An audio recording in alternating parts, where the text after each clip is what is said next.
All right, well, welcome aboard. It's Tuesday night. It is CI Acceleration, and I want to welcome you all aboard. Thank you for joining us.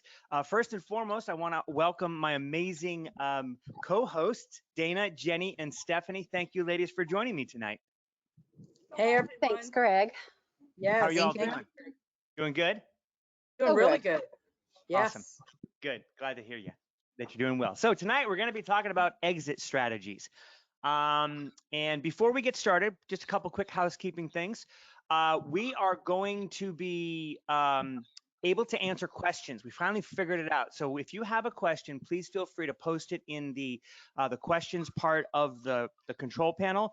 The chats are going to be difficult for us to see. So if you could stick to the questions, that would make it a lot easier for us. We know exactly what we're looking for. So what we're going to do tonight is we're going to talk about exit strategies in the context of the PIN software. So first and foremost, tonight's called Cashing In. Tonight is the last of a series of 4 that we've done. The first week we did Finding Great Deals, where we used PIN to identify properties. Just how do we use PIN to look for property? Next week we talked about, all right, we found some properties. How do we know what we're looking at? Is there a deal here? Is there not a deal here? And we talked about that.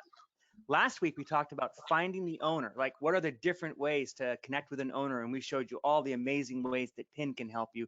And then we talked you through how to, connect with that owner and lock that property up. And so then this week, we're going to be talking about how do we actually now make some money in real estate. Couple of things as well. We always talk about the legal, but before I jump into that, let me do a quick housekeeping. Dana, where are you joining us from tonight? I am in Charlotte, North Carolina. Awesome. How about you, Jenny? Where are you tonight? You know, Dana wrote me into a couple flip properties here, also in Charlotte, North Carolina. So that is where I'm at tonight. And how long have you been there now?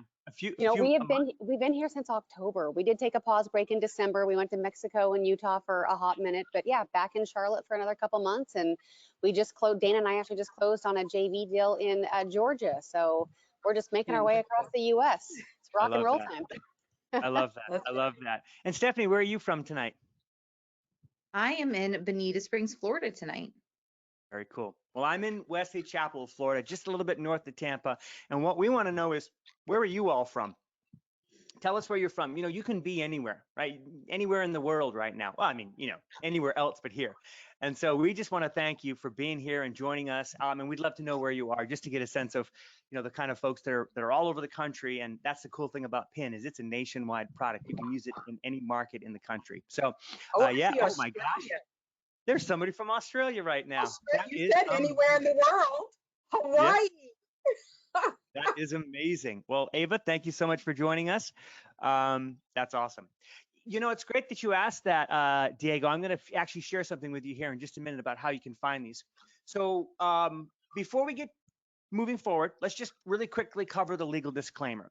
The reason that we put this up here is none of us are lawyers. We don't give legal advice. So when you do have legal questions, we recommend that you connect with an attorney. Dana, what kind of attorney did you connect with? When I mean what kind of attorney, I mean tell me about connecting with your attorney. So how I connected with my attorney was I reached out to other investors. Okay. I knew very little about real estate when I started. And so I asked my mentor, I asked other investors who they were closing with, and I found an amazing attorney. And since then, I have a 2 on auto dial anytime I need legal advice or I have questions that I need to refer to for a closing or what have you. I can reach out to my attorney. So it's not necessary to have an attorney when you first start, but you eventually want to make a connection with a good team or title company for that matter. And Jenny and Stephanie, I'm assuming you're going to second and third that? Awesome. Perfect. Good stuff. All right. So we're going to do a little bit of slideshow, and I'm going to try to go live into PIN. I think I've got this finally figured out. So we're going to be able to go live in PIN. Somebody asked a question, and I want to see how quickly I can do this. So I believe that I will be able to share with you let's see, where's my screen? Here we go. So I want to show you on PIN really quickly where the replays are. So we should be in PIN right now. Let me know when that screen pops up, ladies, because I can't see it. We good? It's popped up. Yep, good. So in order for you, even before we get started, if you don't have PIN and you're on the call tonight, do me a favor, put a 1 in the question. If you do have PIN, put a 2. Now, if you don't have PIN and you would like to watch some of these accelerations, we give you access to that. So what you do is when you're inside of the Connected Investors website, you'll go to the little green graduation cap called the Success Center. When you click on the Success Center, it's going to open up a page where you actually have to register. So a lot of you probably registered through this link. What we have is we have our Success Center has a Learn and Explore area. And we're going to go to the Applying PIN to Your Business, and we're going to click on it. When we click on it, we're going to look for the CI Acceleration Replay section. When we click on that, this is where all of the replays are from the previous weeks. So the first week was Finding Deals. Second week was Deal or No Deal. Third week was Finding the Owner and Locking Up the Property. And then after tonight, this video that we record will be in the 4th week slot. So if you ever are wondering where that is, it's in the Success Center right there. So Applying PIN to Your Business, CI Acceleration, and then there's your lessons. And we will be keeping the lessons fresh. So next week, when we start with week 1 again, we're going to leave these first 4 weeks available until we complete the next 4 weeks. And then we'll replace January with February, and we'll move forward again. Sound good? Sounds great. Awesome. And we are also working on some new topics too. So definitely keep your eyes peeled for that. We've got some really good ideas on some additional topics that we're going to be adding to the series. So that was PIN. All right, so let's go back to our slideshow here for just a second. And I think it's this one. Nope, not that one. It is this one. I don't know why there's 2 open, but no, it didn't do it right still. Let me try that one more time. Okay, it doesn't want to do it.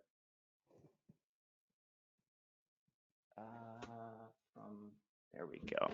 Perfect. Now we're good. All right. So let's move forward. So we're talking about the exit strategies tonight. And I mentioned just before we got started here that we have the ability, if you don't own PIN, to be able to access it. So if you would, you can go to connectedinvestors.com/PIN-software. And if you go there, you'll actually be able to take advantage of a 7-day free trial that we have. So I would encourage you to hop on there, get yourself a 7-day free trial. After 7 days, if you want to stay on board, we'd love it. So just a reminder. Perfect. All right. So when you're doing, let's talk a little bit about this. So I think everybody approaches their real estate business a little bit differently. And one of the things that I've interviewed a lot of investors myself and have been doing this for a while. And I really feel like, as an investor, you have to decide which sort of approach is right for you. And I like to sort of map things out. And so I've given an action plan here. We're going to just chat about this for a second. So there's really some things that you have to consider when you're deciding on your exit strategies. So we have skills and time, we have money matters, and we have goals and patience. And what I'd like to do is I'd like to just let each one of you amazing gals talk about one of these items and how does it apply to you when you're making decisions in your investing strategies. Stephanie, why don't you start?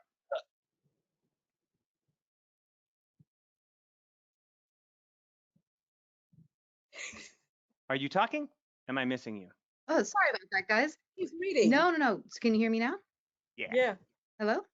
Yep, we can Okay, hear you. perfect. Yeah. So I would, I think that a big one is goals and patience that I'd take over, probably because I am having an exercise in patience right now.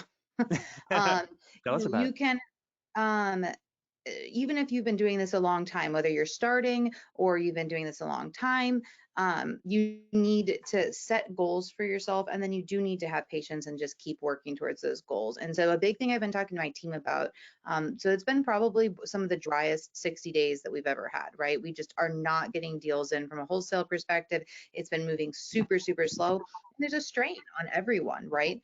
From the top down, me and then everyone that works for me, right? Because it's, we just want something. We've missed out on a lot of great stuff, puts a lot of pressure on that, right?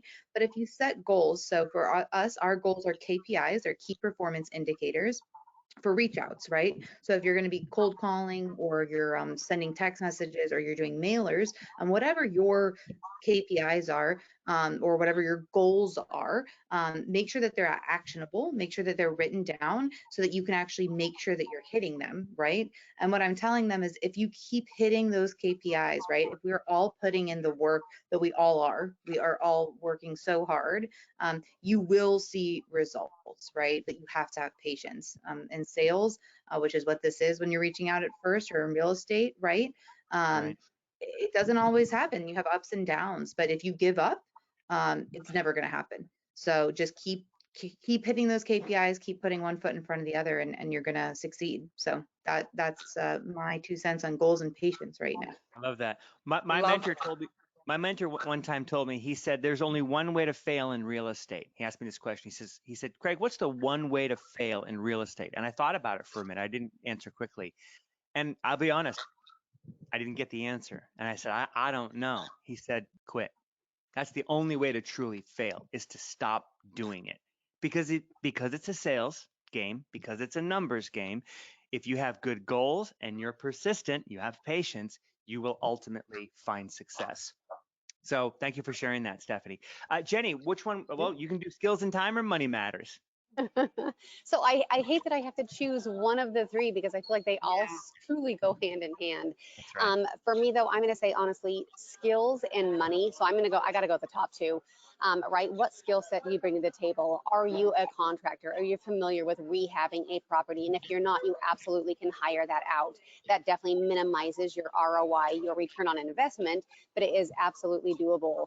And then, do you have money? And if you do, awesome, you can absolutely embark upon a fix and flip, a buy and hold. If you don't, then you might want to start with wholesaling, right? Build up some of that liquid capital initially. But for me, money does matter. Even if you are working with private money lenders, hard money lenders, you typically have to come out of pocket right around 20% of that deal. So it's going to it really takes money sometimes to make money. So I'm gonna go with skills. What is your skill set? Especially, do you know how to swing a hammer? And then some, and then do you have a little bit of capital to play with initially? Awesome. I So love Dana, that. I know that you, when you first came into Connected Investors using PIN, that you had no experience. So what did you address first of these three? Well, it had to be my goals and patience. And Okay. so I had a goal of getting my first deal. And I had to be patient, not only with the process, but with myself, because I Hmm. was around a huge learning curve. And so, but once I got around that curve, I recognized some of my own skills. I love talking to people. I love Mm, connecting with others. I love the one-on-ones. And so I'm really good at that. Did I have the money to fix a house? No, I didn't have the money or the time to fix a house, but I have the skill to talk to someone who does know how to do it. And then once I started, I met some of my goals of building capital. I was then able to take that money and put it into other people's deals. And so I'm doing a little bit of every one of these today, mixing and matching, and I love it. I still have goals. I'm setting goals for our business every yeah, single day. And I still have the patience. Like you said earlier, Craig, the only way you will fail at this is if you quit. And so that's you right. have to have patience with yourself, have fun with it. That's another thing I did, was have fun with it, because That's right. it was a huge learning curve. But today, all of these matter to me, but the skill and time, that really matters most to me, because I have a transferable skill from my own job that I implement into my business. And I take the time, I make sure that I am making time for what's important to me today. And that's Yeah. my business. Yeah. Yeah. So the idea is that with an action plan, you just have to identify sort of where you sit inside of these. So what kind of skills and what kind of availability do you have? As far as money goes, just like Dana was saying, she didn't have a lot to start. Jenny's saying, hey, you're going to need 20%, really to be able to do a fix and flip. When you're doing deals, you're going to have to consider earnest money and stuff like that. So you want to make sure that you're really clear about where you stand. And then finally, and really most importantly when you start is to have some goals. Be patient with this process. And if you are that way, then you'll be just fine. Now, I will say we do have a really cool little action planner inside of the software. So if I were to open up software, I want to show you where we have a lesson for you. So if we go back to the Success Center real quickly, and we have something called the Investor Mindset. It's our first module. Inside of that, what we've done is we've put together a series of, I guess you'd say mindset. It's things about how do you get your mind wrapped around this whole process. And so we have a session on SMART goals. Then we talk about what is the mindset of a successful real estate investor. Then we talk a lot more about the exit strategy. So we expand on what we're doing here tonight. And then we have a whole bunch of additional documents and PDFs and modules that you can follow along. And what I would encourage you to do is before you really just start jumping in and trying to, conquer the world, get really clear about where you are today and what you'd like to accomplish. I think that you'll find that will be very helpful for you. So again, go into the Success Center and you will find what you're looking for in the investor mindset part of it. So Hey, Craig, can I offer one piece of advice in addition to that? Yes. Please set realistic goals. I have a lot of students that I work with and they're like, oh, Jen, I want to make $1 million by year one. I'm like, okay, cool. So do I, right? But let's be a little bit realistic with our goals because I want to make sure that they're achievable. Otherwise, you're just setting yourself up for failure. So that's my word of advice. My word to caution is, be realistic with your intentions. Is there a ton of money to be made in real estate? You better believe it. But, sometimes it takes a little bit of time to get that ball rolling. Yeah, totally. I completely agree. Thank you for sharing that, Jenny. That's perfect. So definitely have an action plan. There's no question about that. All right. Now, let's talk a little bit about the different types of exit strategies. Now, there's a little bit of, I think there's 3 primary ways to make money in real estate. You can do a wholesale, you can do a fix and flip, or you can do a buy and hold. There's other vehicles for making money like land and commercial and stuff like that. But if we're just talking about real estate investing on the residential level, those are your 3 primary ways. Now, there's a bunch of different ways to make deals happen, right? Jenny loves the subject too. Dana crushed one recently. Stephanie, you're doing all kinds of crazy stuff. But the idea is that there's going to be 3 primary ways, and then there's going to be some sort of subcategories. What we're going to do tonight is focus on the 3 primary ways. Now, one question, if you've done a wholesale deal, put in the number 1. If you've done no deal, put in the number 2. And if you've done something different, maybe you didn't do a wholesale, maybe it was a fix and flip or a buy and hold, then type in what you did. So 1 for a wholesale, oh no, what did I say? 1 for no deal, 2 for a wholesale, and whatever, a fix and flip or a buy and hold in the other one. So, all right. And the buy and hold can't be your own home. Yeah, that doesn't technically count. Oh, So I'm going to sort of focus on Dana for the next couple of minutes, but Stephanie, Jenny, please don't hesitate to interact. So Dana, please I know that when you first started, you started as a wholesaler. Why? Mm-hmm. Why? Because it seemed to be the easiest access into real estate for me. And so, they talk about that low-hanging fruit. Well, for me, wholesaling was the low-hanging fruit. It was easy enough to learn. It was me and the seller and me as the seller to the end buyer, which is our cash buyer. And so I started off with wholesaling, and because I didn't have a lot of money to on real estate, I didn't have the experience of a fix and flip or a buy and hold, although I could have gotten private money, but it still took a little bit of money to get the private money. And so my plan was to build up some capital and be able to do any exit strategy I wanted. I love that. That's awesome. I love the way you said that, any exit strategy you wanted. Was there if we're talking about goals here, was there a goal in wholesaling to do a certain number of deals, or was it a volume number that you had? How did you approach it there? Yeah, so initially I just wanted to do a deal a month. That was good enough for me. 10, 15, 20, 25,000 a month on a deal was incredible for me. Right. And then, I hit those goals immediately.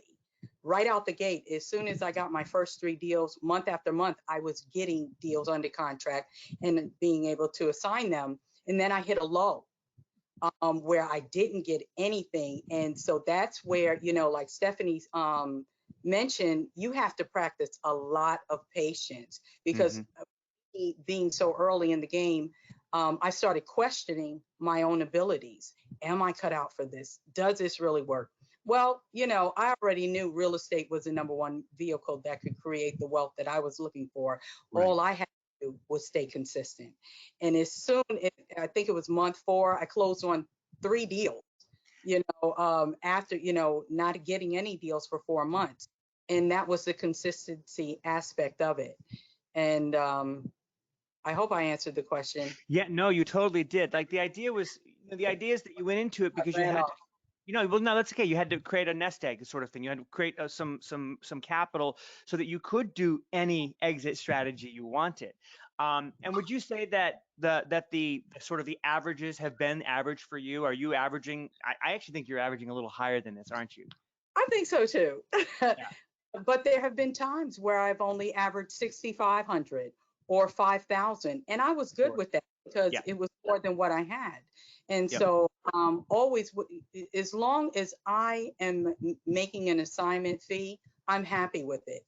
Do I go for the higher ones? Absolutely, every time. But if we have to negotiate where I have to renegotiate with the seller or my end buyer, I'm willing to do that, especially early on. I was willing to work with every and anyone. Didn't really recognize so much of my value back then, but I do today. And so when I have a goal of making a certain amount, I'm sticking to that because I know the value I'm bringing today to other buyers. I love that. So I know that both Jenny and Stephanie also wholesale. We get this question a lot. Where does the assignment fee come from? How much should I put down? What's the number? How do you come up with an assignment fee? Stephanie, how did you decide what your assignment fee was going to be? I mean, it just depends on what the after renovation value is. It depends on what you pick it up for. There's no like preset fee, right? I mean, a general rule of thumb that's prevailed in my business over the years is that we're making about 15,000. I've done a deal as low as 500, and I've done a deal as large as 100,000 on one deal. So, I mean, it's a huge vacillation, right? In price. And the bottom line is you have to know your market, you have to know your numbers, and you can choose to push it, right? As high or as low as there is room. So, it's hard to say. There's no exact formula, but I think you should be shooting for about a $15,000 profit or spread each time. But that's also, I also run a team. I'm not the only one taking the money. So if I was, 10,000 would be perfect. I mean, that's great, right? So happy with 10,000 too. So so it's just depends. It's all deal dependent. Right. And so Jenny, how have you decided? Is it a percentage? Or is it more kind of like the deal itself? So for me, it absolutely is the deal. To me, there's no percentage equation, right? Whatever you can negotiate and however you can work the numbers, that really is what it boils down to. And to Dana's point, if you need to negotiate on the front end or the back end, whether it's with the seller or that end buyer, sometimes that, you're going to be taking a cut to make that deal happen. So like Steph said, I did a deal for $500. At the end of the day, it was $500 more than she had prior to that. So, and if that's what it took to get that deal done, that's what it took. So of course you aim high and then just negotiate as needed.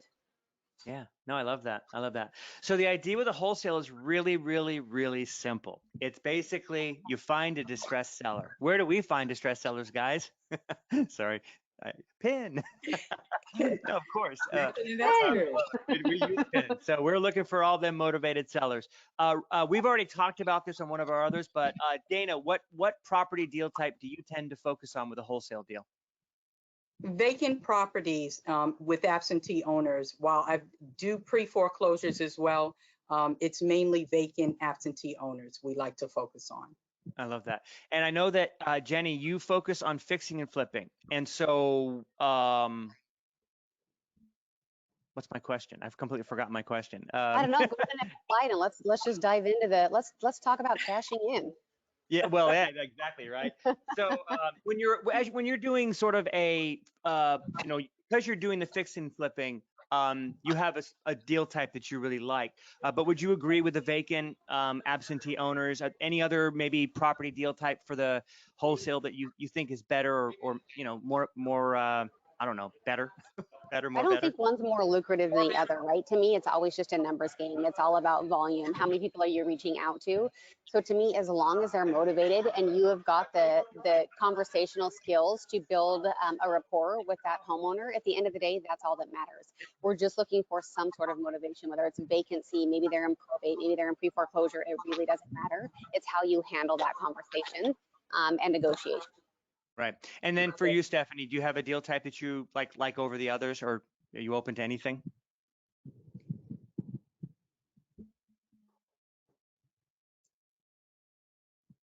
Guys, I'm sorry. I'm getting used to the new controls on this.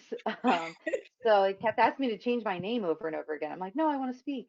So I don't have. I like probate. That's always been the deal choice that we have. The probates are the best deals that we've come across consistently year over year. So that's definitely my bread and butter. And then with the PIN software, though, right? Because those leads are sometimes hit or miss, honestly. They're very difficult. You're getting a PR, personal representative. So with PIN, I would say the vacant absentee owners. Those are one of the strongest deal types in the PIN software for sure.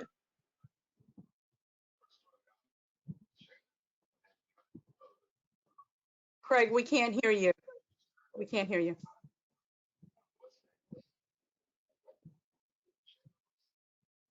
Why don't we jump into assignment though? We could talk about this. I'll take this over. So Go for assignment, I do a lot of it, right? So I run a business wholesaling.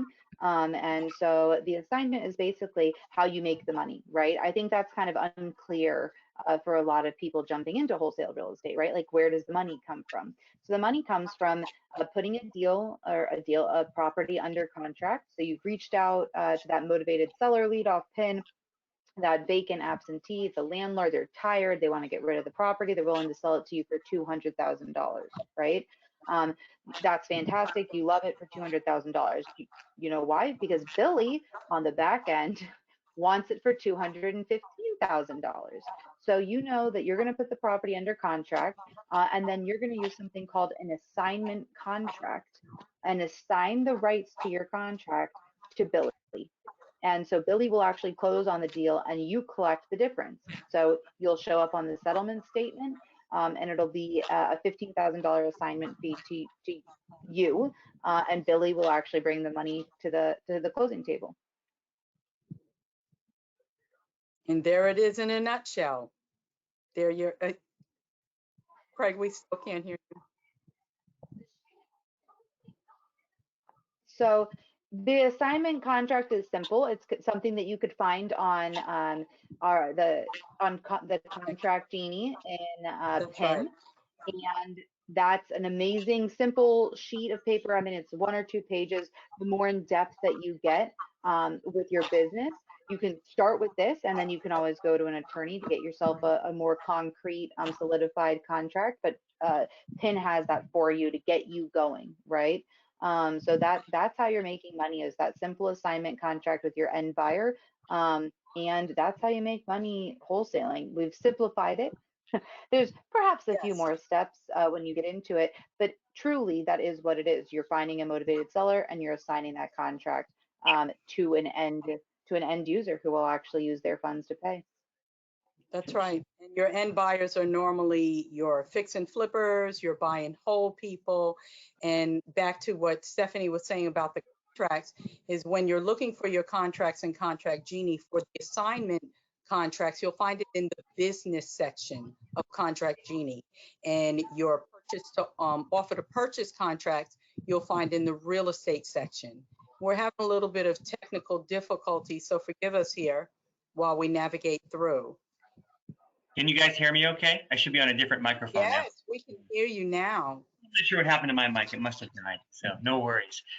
Yeah, for some reason now I'm getting an error message on the Contract Genie there. So, you know, we go live, sometimes that happens, but the idea is that Contract Genie is inside of this application feature here. When you click on it, It'll open it up. There'll be 2 different contracts: assignment, offer to purchase. We actually have a video inside of the Success Center that will walk you through that. So you should be all set there. Cool. All right, now let's go back to the slideshow. Let's see if I can do this again. It's pretty slick. I think I have it fairly well. No, I always do that. I get the wrong one there. There's 2 of these. I don't know why there's 2 PowerPoint slideshows. All right, cool. So that's the assignment contract, the offer to purchase. That's basically wholesaling in a nutshell. Let me go ahead and go to the next slide. All right, so when you start wholesaling, I've talked to so many folks. One of the biggest challenges, or one of the biggest sort of fears that new investors have, is they think, okay, I've got this property under contract, right? Who am I going to sell it to? So in PIN, we have a couple of different ways to help you with your buyers. We actually have something called the CI Marketplace, which is a filter that we have in our easy and advanced mode. What it is the ability for anybody that has a property currently under contract, they can actually post that property right to our marketplace. In the Success Center, there's another video that actually walks you through exactly how to do that. In fact, you don't even need to have a PIN account in order to post a property on the marketplace. We've got a couple of other areas. So you can post a property to the marketplace, and then we also have a couple of really cool hacks.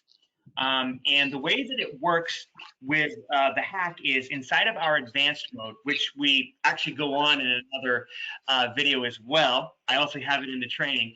But what you can do is you can use our advanced mode, and there's something called the landlord flipper toggle, where you're going to be able to actually go in and look at historical transactional data for landlords and flippers. And then the idea is that there's a legend that has some data, some information about who that was flipped or owned by, and then you grab that information and you make a call. How do you, Jenny, how do you work with buyers? Like, did you go out and get a whole bunch of buyers? Did you kind of find them as you go? Was it a fear of yours when you first started? Yep, that's a great question. So for me, I actually am the end buyer. So I haven't had to seek out a lot of other end buyers, right? I am the fix and flipper. I am the buy and hold investor. But I'll tell you right now, this tool, your hack tool inside of the advanced mode, going on and being able to toggle over the landlord and the flipper and hitting search in whatever your market area is, right? So you're under contract, let's say in a property in Charlotte, North Carolina, you can go there in that advanced mode, toggle over landlord and flipper, hit search, and it will pull up thousands and thousands of local investors that currently own the property. The one thing, we don't know when it, if it happened in the last 6 months or a year, but nonetheless, that they are active investors in the area. So then you can skip trace their contact information just like you would for lead generation. But on the disposition side, you can search those end buyers and you can reach out to them. You can call them, you can text them, you can email them and say, hey, I've got a property under contract. Would you be interested? And then you can start the communication there. So you have access to all of these end buyers, just like Craig's walking you through right now. He's toggling over landlord and flipper. He'll go ahead and hit search. He's punched in whatever area. So he's got Charlotte, North Carolina, and it's going to generate, I'm going to assume, probably over 1,000 end buyers. Charlotte's a fairly large city. Good grief, we've got 5,123. So I have got a ton of end buyers at my disposal. Do they come easily? Yes, but now I have to do the legwork and I've got to reach out to them and try and assign that contract over to them, tell them all about the property. Maybe I've taken some additional pictures and I'm happy to send them. So there's a lot of steps that you can take. And if you're a great wholesaler, you go above and beyond. You typically have already walked that property. Maybe you've already inspected it. You've got videography, you've got photos, you've got all of that you can supply to your end buyer, because time is of the essence, right? You've got a short due diligence period and you need to get cracking as soon as you get that property under contract. So that tool is absolutely amazing. Yeah, and that's what I've been showing you. That's how you basically do it. You find your area. You're basically working through, and it is a little bit of a stepped process. You have to click it and then grab the information. But I'm going to be reaching out to Care Capital Solutions LLC because I know that they're a landlord or a flipper. I don't know which one they are exactly, but I'm going to reach out to this person, this company, because they've been involved in a real estate investing transaction. That's interesting to me. As a wholesaler, I need someone to sell it to. So who better than those that have already bought it, right? And then here's a hot take, right? So I would actually encourage people to start here wholesaling. You should start, if you don't know, if you're not an investor and you don't know what a good deal is, right? You don't know what to buy a property at, go reach out to these people, let them know that you are a wholesaler in the area. You are looking to pick up deals and you'd love to bring them deals that fit their exact buy box and criteria. Then ask them what their buy box is, right? They will tell you what they're looking for. That way you can go back through the software and look for what they are looking for. You can look in the neighborhoods that they're looking for. You can look at the square footage, the buy prices that they're looking to pick up at. So I truly encourage people to start actually in this buyer's feature. It's extremely powerful, and start to work backwards. Then it just makes it a lot easier. And then you relieve that fear of what happens, right, when I get the property under That's contract. right. Hopefully you have some sort of plan. Yeah. Absolutely. And so, And go ahead, I'd Dana. like to add one last piece to this puzzle. When you put a deal under contract, you absolutely want to post it in CI Marketplace. And not only do you have this awesome deal finding tool, PIN, but I think what's so underutilized is the community. You can look up people in your area who are fix and flippers, who are buying wholes, who are other wholesalers. I am huge on building my community within Connected Investors, and I can search a whole list of people by their strategies and reach out to these people. So I have a lot of friends within the Connected Investors community, and I will reach out and ask. I've actually done deals with some in the community. So that, and I teach my students the same thing. Build up your community within the software so that when you are looking for a buyer, not only do you have the landlord and fix and flip and the CI Marketplace, but you also have your own community of people you can reach out to. That's right. Yeah, and I'm going to show that. This is the CI Marketplace that Jenny was talking about. Currently, there's over almost 2,300 properties. You know what's amazing about these properties? They're all for sale. You don't have to ask them, hey, have you ever considered selling? They want to sell. So if you're someone who's looking for a JV deal, if you're looking to connect with wholesalers, a lot of the folks that are posting their properties are wholesalers. They're looking for buyers. So if you're an end buyer like Jenny, I would absolutely encourage you to get into that CI Marketplace. There's opportunity everywhere, all over the country. And y'all are all over the country. So my hope is that you'd be able to find something in your area. So yeah, pretty cool stuff. Yeah, let's go back to the slideshow again real quickly. All right, so the next one that we're going to talk about is, let's talk about fix and flip. Oh, one quick thing before we go there. A lot of times we say, what if I can't, what if I don't find a buyer? Right. There's really three major things that you're going to be able to do. There might be some additional things, but really you always want to put an out clause in your contract, some kind of contingency. You also want to add an inspection period. And then if whatever reason the deal, maybe you can't find a buyer because the deal's no good, then you may want to go back and negotiate with the seller. And, how important for you, Dana, is it to have built good rapport so that you can go back and renegotiate when you can't find a buyer? Hasn't that happened before to you? How important that is to me, Craig.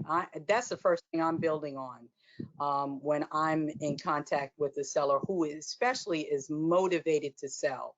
For what reason, if they need to get out of this loan, they can no longer afford their home, they're in pre-foreclosure, I'm going back to negotiate. That's the first thing I do, is to negotiate that contract once I've built that rapport. And I don't know how many times I've been able to do so because I've made such a connection.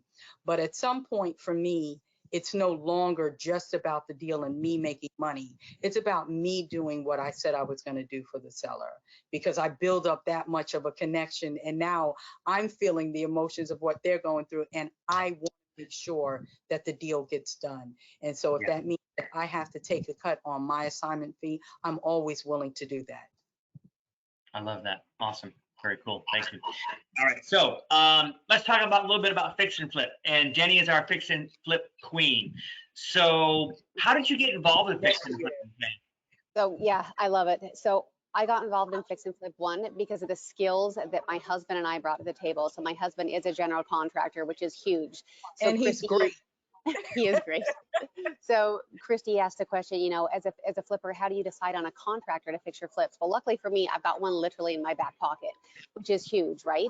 But if you do not, honestly, your own community, and I will also say real estate agents are really great at building connections. They have contractors in their back pockets. They have title companies in their back pockets. They have closing attorneys. They have everybody you need. So if you do not know where to start, Christy, I would highly advise you reach out to a local real estate agent and start asking around. Facebook communities are another great place to inquire. Say, hey, has anybody got a reputable contractor that you've worked with? Because there are some shady ones out there. So yes, tread lightly and just make sure that you ask a lot of questions. Getting somebody that has been referred to you is truly going to be key when it comes to that.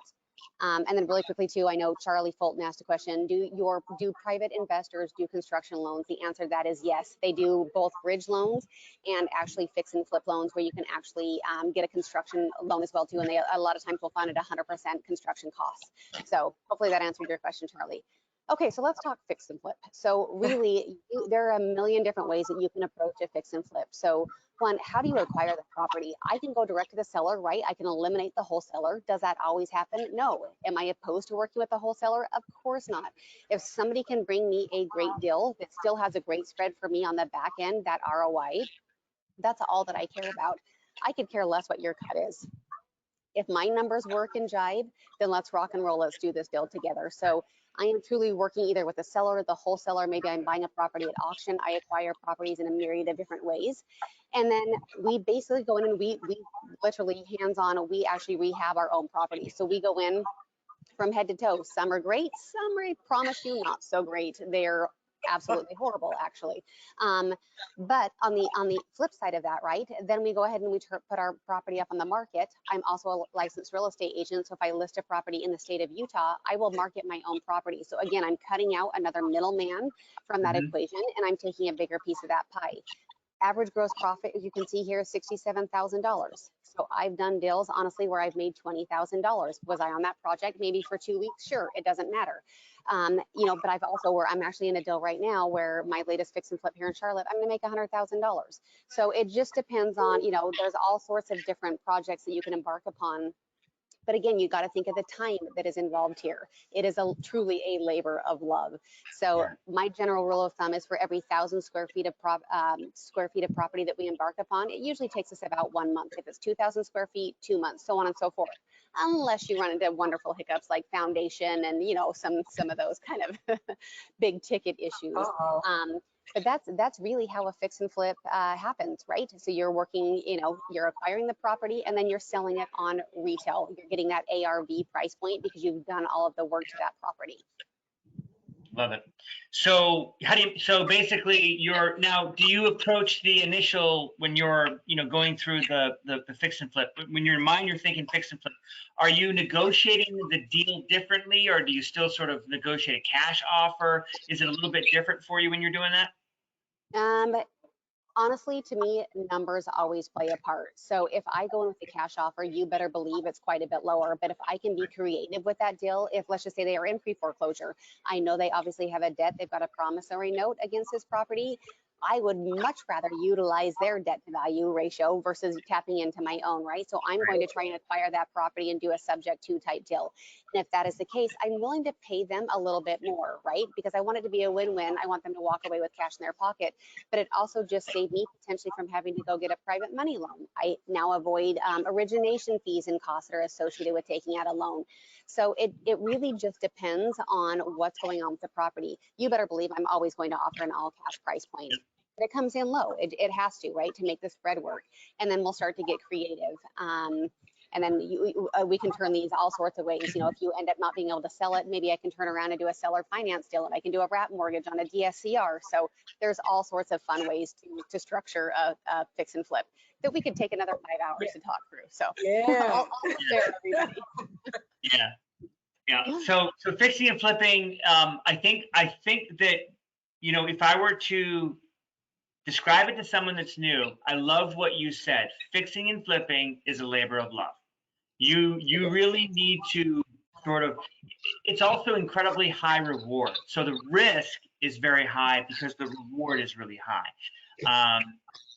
Yeah, I love that. I love that. So, but with PIN, this isn't a trick question, but what's your favorite part about PIN as a fix and flipper to be able to get it subject to deal? What do you love about PIN?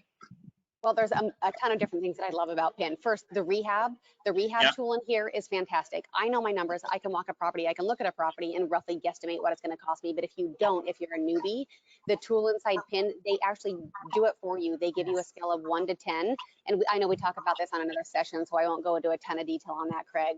But secondly, also inside of PIN, they share with you the mortgage data. This is huge. I can see what their debt is against that property. I can see the ARV, I can see their equity, and I can see their debt. So that gives me the opportunity to go in with a multiple offer.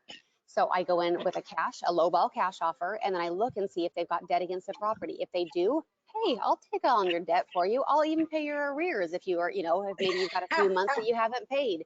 But, and I'll actually pay you a little bit more, and I'll go ahead and take that over for you. I'll help you rebuild your credit in the interim. And it ends up just being a win-win for everybody. So there's a couple absolutely amazing tools inside PIN that I use on the regular. So, and those are two of them. So I don't know, Craig, if you're trying to toggle over to the rehab. Yeah, I was trying to get it. I wanted to show them the Getting one picture of it. property. Yeah. Of course, That's awesome. PIN is wanting to be wonky here, so bear with me as I refresh it. So yeah, so Jenny pointed a few things out. One of the things that she does as well, one of the things I'll point out to you is, did you talk about mortgage information? Because I was busy looking at this thing. I did. Yep. And, Really it shows you who their bank is. It shows you what their interest rate is. And I'm going to tell you right now, 9 times out of 10, the interest rate is typically lower than what you can get right now in the open marketplace, which is right around 7%, right? So every once in a while I've seen kind of like a fluky 10% on there, but usually it's under 7%. And if that's the case, yes, please let me take your mortgage over. Please and thank you. So, but it shows you exactly what it is, which is amazing. So what I'd like to do is real quickly just see if I can get one that has a mortgage on it. I don't have it. Any of these memorized. Okay, so right here, we see right now that there's debt of about 100,000. So what I'm going to do is I'm going to scroll down. Jenny talked about the rehab effort. We have a really good video in the Success Center that talks about this, that there are different levels, the 0 to 3, 4 to 6, etc. So you get the rehab effort. It's just basically an idea of kind of what you're getting yourself into. Right? And then the other thing were the calculators that Jenny was referring to. So this property flip calculator, something you can do some plug and play numbers on. It's very effective. You can also, we have the one for the maximum allowable offer as well. And then we have the rental income calculator as well. So those are the different calculators that we offer. And then if we do have the owner information, where is my financial stuff? Right here, mortgage information right here. We know that it was this branch banking and trust. 4.17%. This is a good interest rate. It's better than the current interest rate. So this is the deal that might be able to happen if you're looking to do, like Jenny said, a subject to type of deal. So PIN has a lot of great additional information, not just finding properties, but information about the property as well. Perfect. All right. So let's go back and let's talk about buy and hold now. And I want to bring Stephanie back into the conversation. Thank you for being patient and playing with my screens here. There we go. All right. So thank you for that. All right. So tell us about your journey into buy and hold, Stephanie. How did it happen for you? Like, how did you get into buying and holding? Sure, yeah. So I started with fix and flips, obviously. Not obviously, but I started fix and flipping, which is a way to generate capital. And buy and hold kind of came over time, right? As I gained capital, I actually turned my personal residences into buy and hold rentals, right? So I went out to New York. I was living in Colorado. I bought a place in New York. I lived there.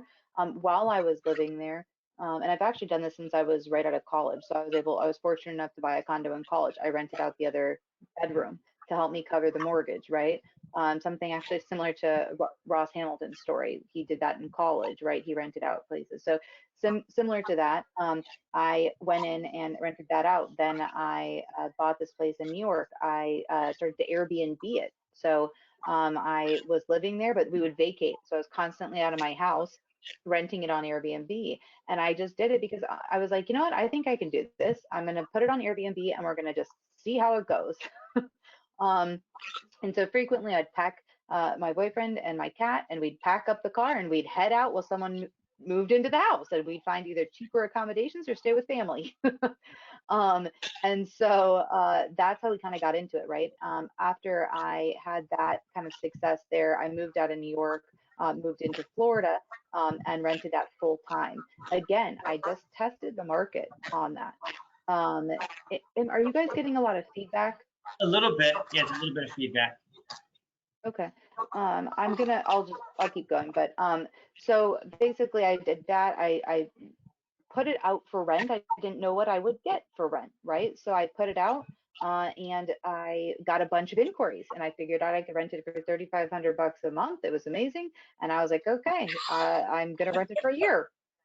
And then moved to Florida, bought a quad, lived in one of the units, and then I got hit by a hurricane that flooded the property, had to rebuild it. So I had 6.5 feet of water in there, had to rebuild it, and was fortunate enough to be able to rebuild it beautifully, and then started renting each one of those units out. So now that I can officially say, hi Zoe in the corner, I can officially say that all those are rented, short and midterm rentals, and I am now sitting upstairs in another buy and hold property that I am currently renovating. So I live in the studio apartment, the smallest of all of my buy and hold properties, while I'm renovating it. And I'll soon be moving to California and renting all of this out. So that's been kind of my journey. I've actually lived in the properties while renovating them. I love that. So let me ask you this. So say you were going to go and just, what would be the thing that you would caution anybody about buy and hold up front? What would be the thing to say, hey, you know what, before you jump into it, what kind of advice would you give somebody? I know that for me, the advice I would give to myself is that when I first started, I thought buy and hold, that's it, right? Like if I have one buy and hold, I'm golden. And then you start to do the math on that.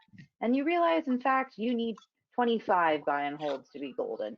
I mean, the cash flow on the single family home, right? The true cash flow after you're talking about your debt service, repairs that have to happen, general maintenance, updates to the property, your actual cash flow is pretty low. Typically, even on a really good deal, right? Even on a high cap rate, there's just always expenses. So I cash flow really well on these properties, which is fantastic. But I think I would caution someone and make sure that that cash flow is really significant. And if this is your nest egg, if you have one chunk of money, make sure that this is what you want to do and you just want to hold it, and hopefully you're building equity while you're doing it. Otherwise, I would approach more active real estate strategies, right? So that I could increase my cash at a much higher rate than with one single buy and hold with an equity play over time. So that's what I would caution someone before buying it. Yeah. Okay, great. So yeah, I mean, buy and hold sort of in many ways sort of speaks for itself. A lot of folks get involved in real estate as a property that they decided not to sell it. They moved to another one and they've rented. That was actually mine as well. So it's interesting that the buy and hold is the strategy that everybody thinks is going to get them where they need to be. But you're right, Stephanie. You need a lot of property in order to really sort of bankroll. Well, Jenny, you were going to say something. It looked like you were going to say something. No? Oh, okay. So those are the three primary ways to make money. With PIN, well, here's the recap. Here's the recap of the three ways. So when we're talking about exit strategies, we're really talking about microflipping or wholesaling, where you basically looking at about an average of 10,000 in gross profit. With the fix and flip, again, 67,000 is the average. And then with your buy and hold, it's really about a good cap rate. So you really want to be between 5 and 10%. And some folks won't touch it less than 10. Some folks are okay with 5. Some won't touch it less than 15. It really depends on just what your risk is and where you want to be when it comes to cash flow.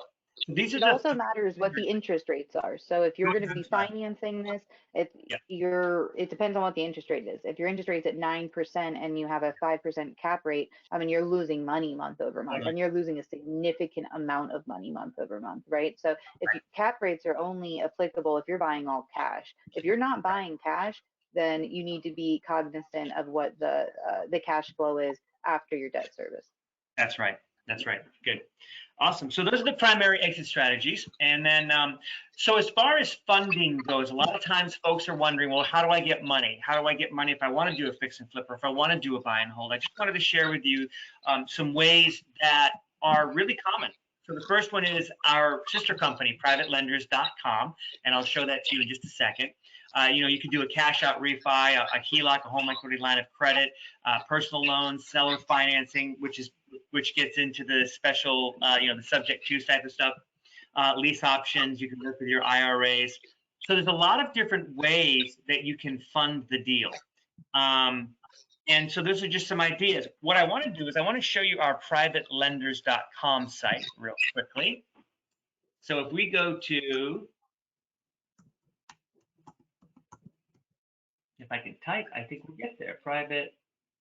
Oh my goodness, privatelenders.com. Boom. There we go. So on the privatelenders.com, if you haven't had an opportunity, what's going to happen is it's a simple form. It'll ask you whether you want money for a flip or money for a buy and hold, and then it's really just it's a step-by-step. It's going to ask you some questions. How much are you hoping to get? 200 to 500. What are you looking for? A purchase, a refi? And it really is just straightforward, just step by step by step, and then keep going. Now, when you go to private lenders, what's going to happen is there's really going to be three primary criteria.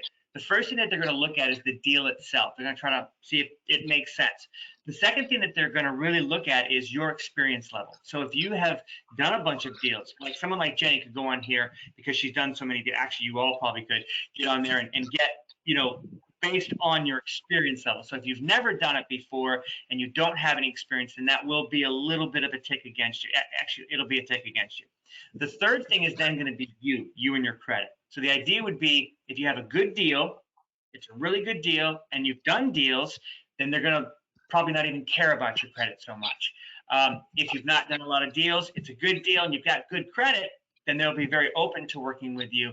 And then if there's no experience and not a good deal, then it probably doesn't make any sense. But I would say go ahead, fill out an application regardless. Once you do it, they will start reaching out to you to connect with you.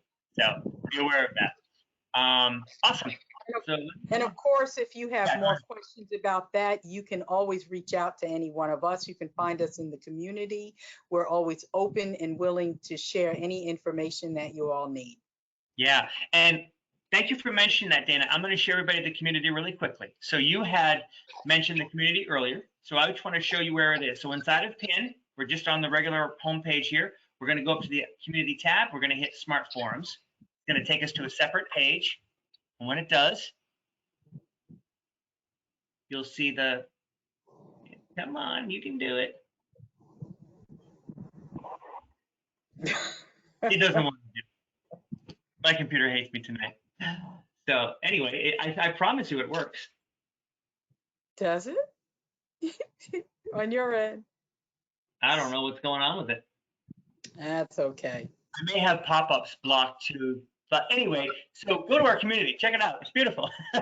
It's actually one of the areas that is really, really popular is the haves and the wants. And that's really what Dana was initially talking about inside of the community. So you go to the Smart Forum, you'll see it, it'll load up. Oh, here we go. It just loaded. It was being a pain in the butt. But we have a whole bunch of different categories: wholesaling real estate, haves and wants, flipping houses, commercial, finding investment properties. So there's a huge amount of forums that are in that community that I would highly recommend you visit. And you don't need to be a paid member to be able to access this. Although if you wanted to, we do have a special right now that we're offering. It's a 7-day trial, as I'd mentioned earlier. So definitely go to that connectedinvestors.com /pin-software.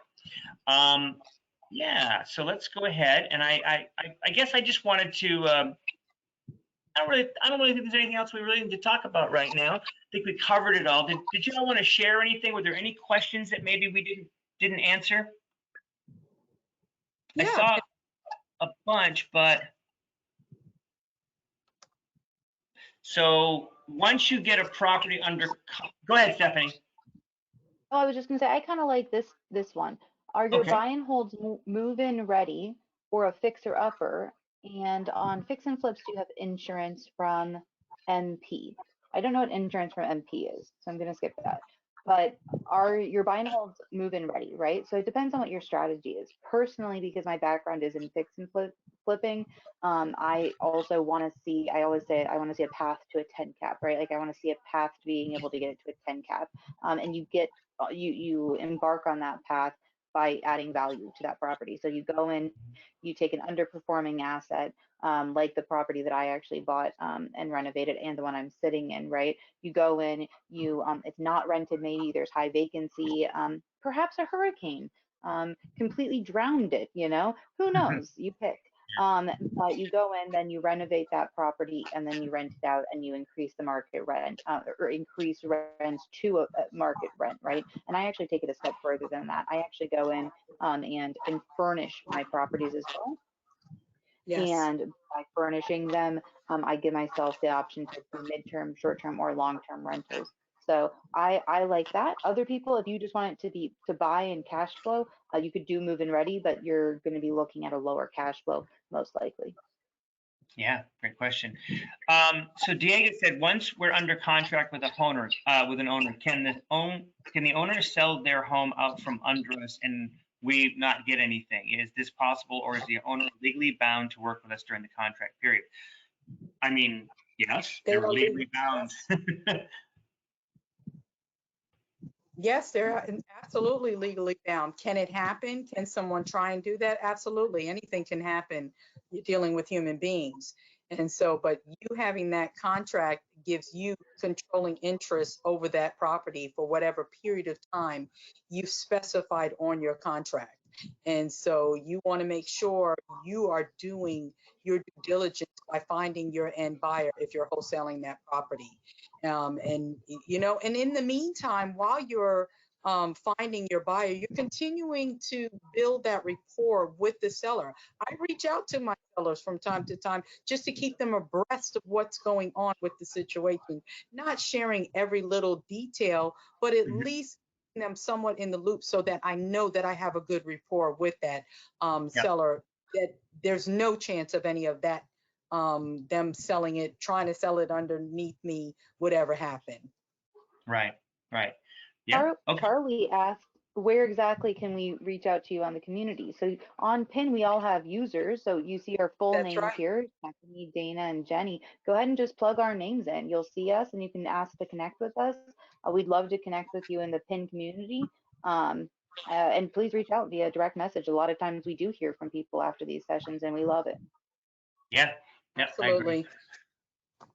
And who better to reach out to? Those who are actually using the software, who are actually doing deals. While each one of us came into real estate doing different strategies, each one of us dabble in each one of these strategies today.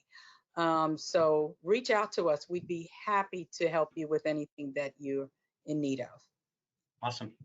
Not anything, almost. Almost anything. What I always say. Yeah, so I already showed y'all the fast funding, which is actually the same link to the privatelenders.com. So this slide here under fast funding, it brings you right to that privatelenders.com. All right, so I don't know why the date didn't get changed. Oh well. So good stuff. Well, I did want to actually answer one more question. So Billy had asked on a sub 2, how do we keep the lender from calling the loan due? On a subject 2, the truth is there's no real way to keep the lender from doing it if they choose to do it. But if you do it the right way, you'll be putting it into a trust.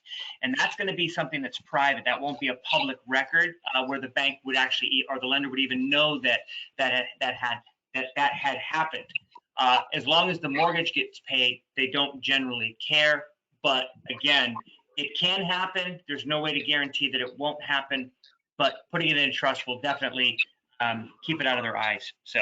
And that's where your attorney comes in. You want to make sure you have a good attorney that knows how to do these types of deals, because not every attorney practices the same type of law and works with investors like us who do deals like us. So you want to make sure your attorney is at least familiar with these types of creative financing. Yeah, perfect.